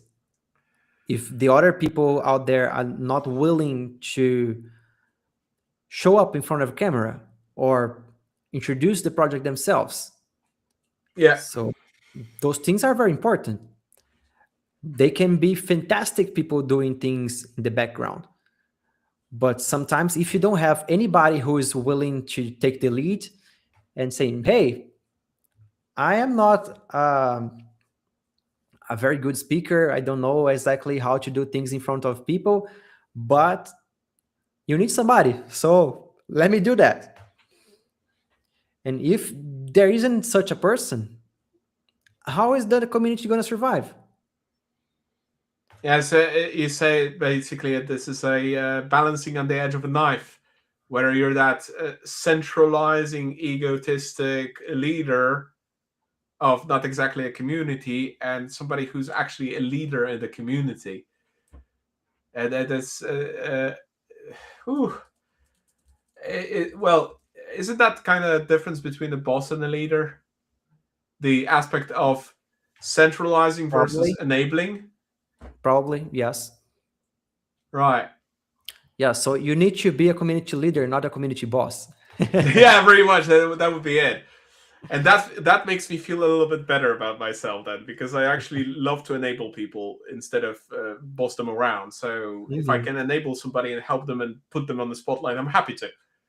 I've been trying to push Philip to do the live stream, to host the live stream instead of me, but he's so busy with his normal work that he's like, no, no, no, no, no, no, no, no, not today. Yeah, but Philip, you need to come. Yeah, yeah, yeah. Philip, we need you as a host for Loosely Coupled. Sometimes you need Yeah, to. because as I said, if someday you become unavailable, who's gonna host it? So you need people. Yeah, definitely. Or just the format will just run its course, and that's what happens. By the way, I did learn that some time ago on YouTube there was another live stream called Loosely Coupled or something very close to that. Then that was run by uh, what was the name? Derek Comartin from Code Opinion. I Hmm. was like, oh, that's interesting. And now I'm like wondering, I should probably write to Derek and ask him, hey, what happened with that format? What was the story of that? Why did you discontinue that stream, this YouTube thing, that you are not continuing these conversations? Then again, probably some sort of an interesting story behind that. But yeah. Yeah, I think he was too loosely coupled and it fell apart. Fair enough. Okay, that can be. That can be. Uh, Again, the ponderings, and I'm looking at this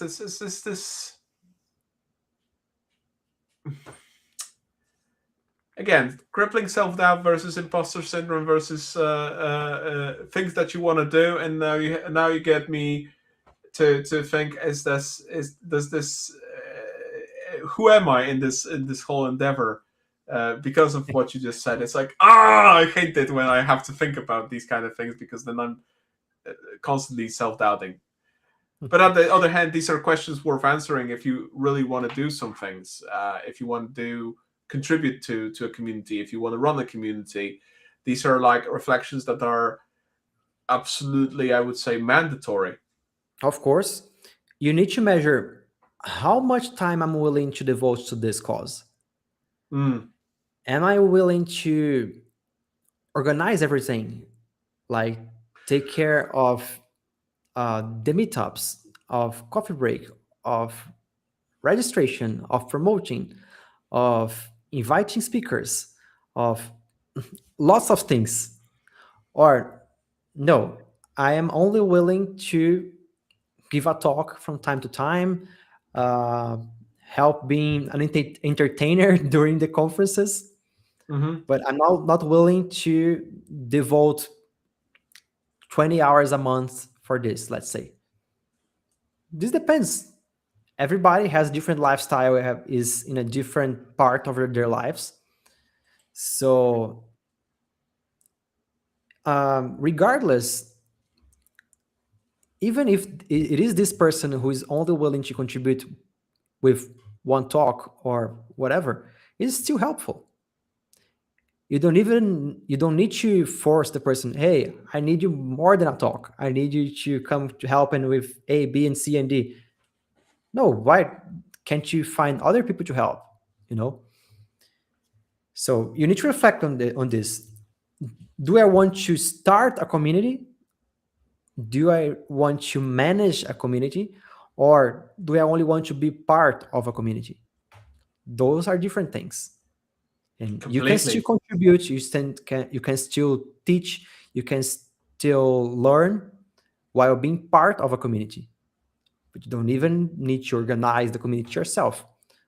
But there are different rewards for different levels of involvement, let's say. And of course, it depends on everyone's lives. Everybody Mm. knows um, how this fits his shoe. I'm going back in my mind something that not related to communities per se, but basically that personal behavior, personal motivations, which is basically what you just talked about. The how you want to contribute, how you want to participate. These are based in personal motivations for thing.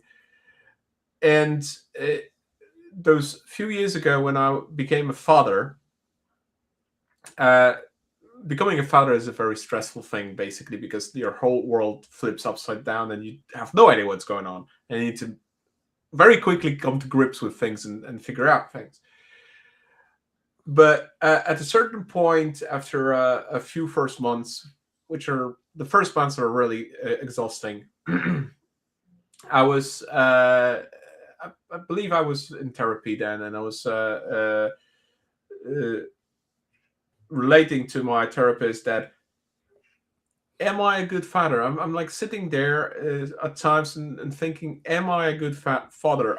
Am I doing everything I should be doing? Is this kid going to have a good life because of me? And then I heard from my therapist, well, if you are reflecting on it and thinking about it, that's already a sign that you are a good father. And I think that this this aspect of reflection on it, am I a good leader, twisting it to communities, I think it's already if you are aware of your shortcomings and you reflect on your behavior as a leader, as a member of a community, as a contributor to a community, that already shows a level of maturity that you are actually the right person at the right place, doing the right things for the community. Uh, do you relate to that kind of thinking of it? Yeah, I think so. Like most of the people, they don't have such an experience before they get involved. Mm-hmm. Because normally people just go to school and college and then start working. It's very hard to see people that they have parallel projects. Let's say they do volunteer work or they do something else outside home or work, formal work. So when you get started, it's going to be a learning process either way. And if you reflect on it, okay, how am I behaving here? How am I performing? Is there something that I could do better? Of course, you're not gonna um, make everything right from day zero. It doesn't mean that you're being a perfect leader because you are reflecting on it. But as you reflect on it, if something bad happen, if something bad happens, the chance that you make it right the next time is much higher. Mm.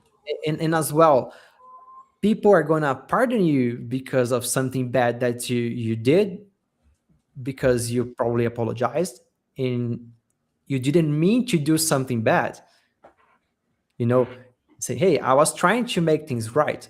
And if I did something wrong, please help me find it out, because next time I want to make it right. I want to provide the best experience for everyone here.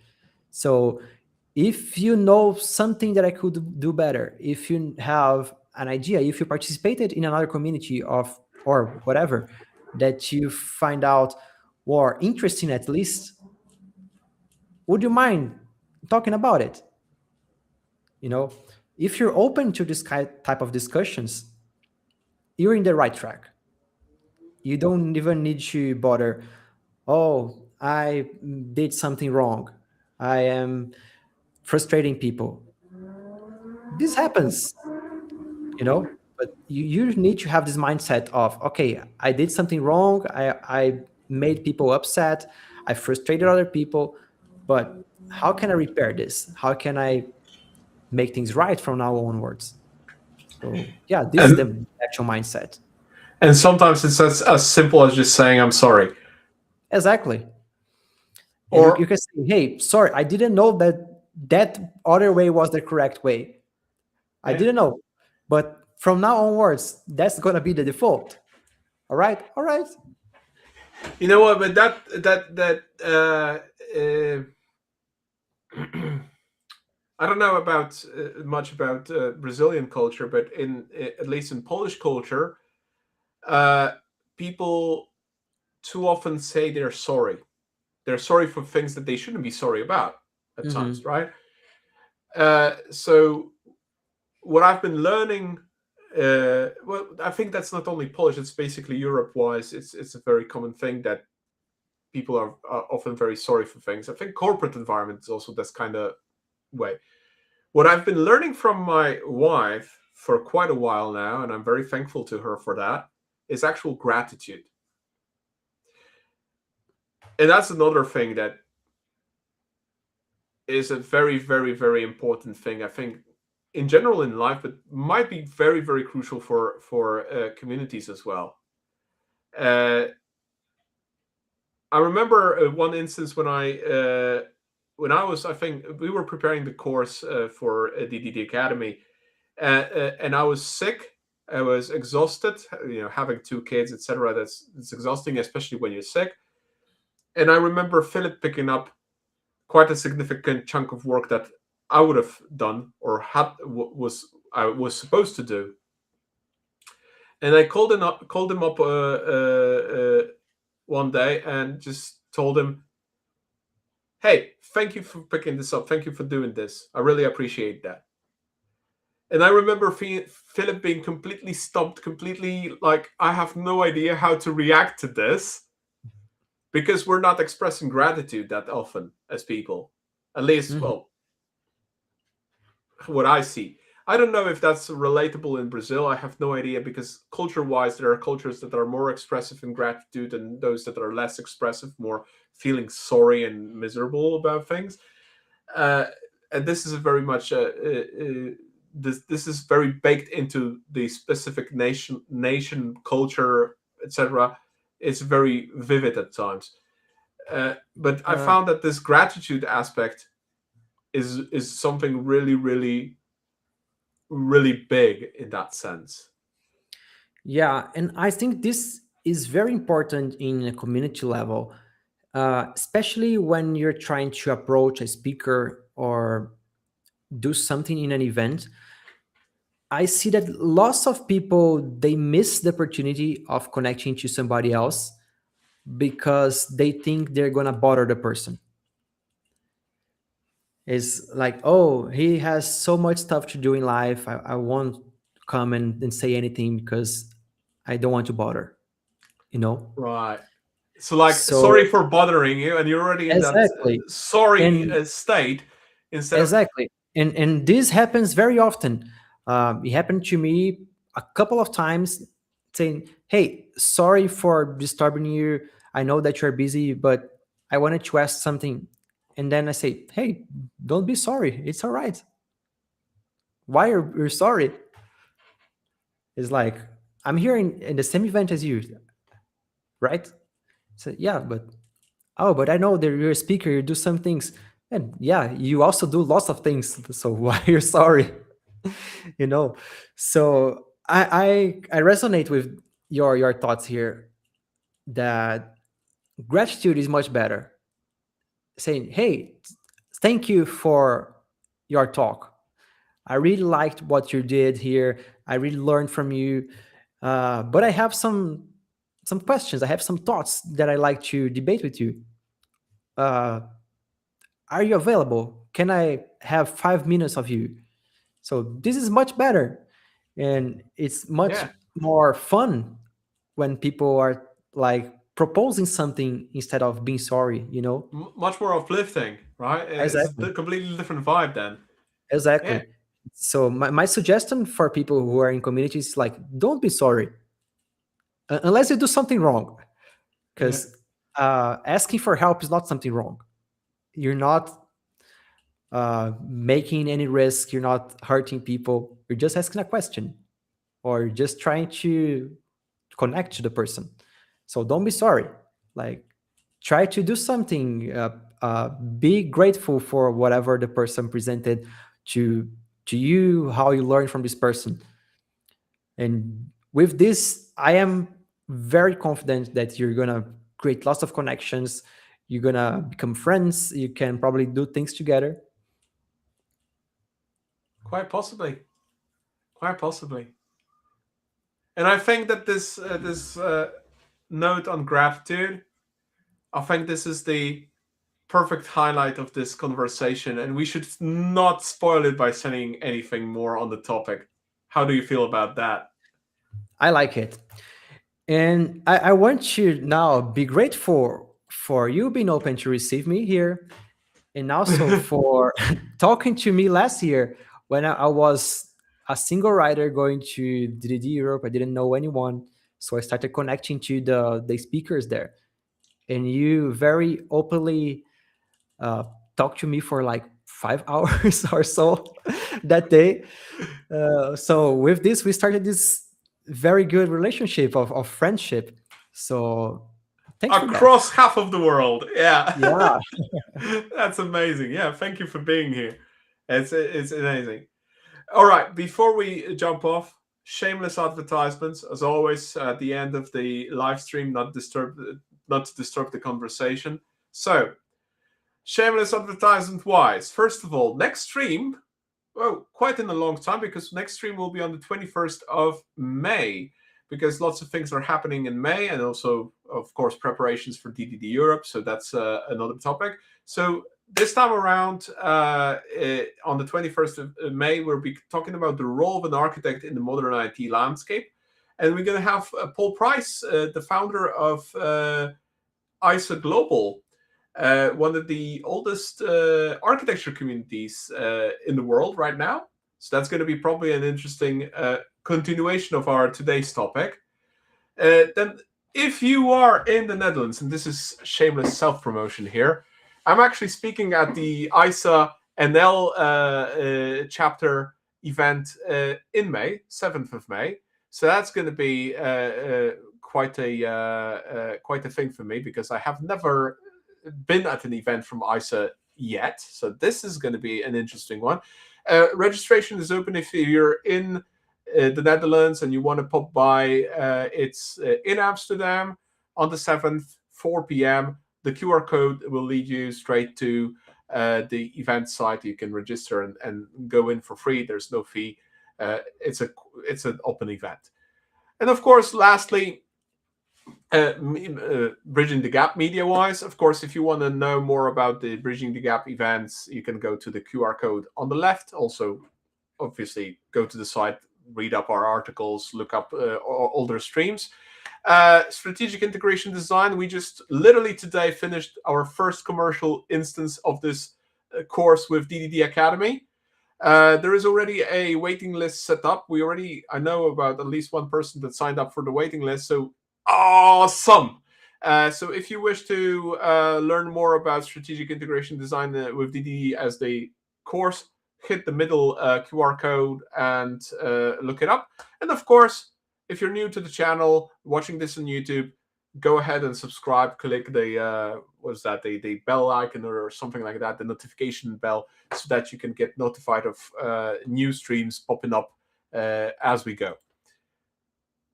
Vinny, it's been a pleasure. Thank you so much for joining.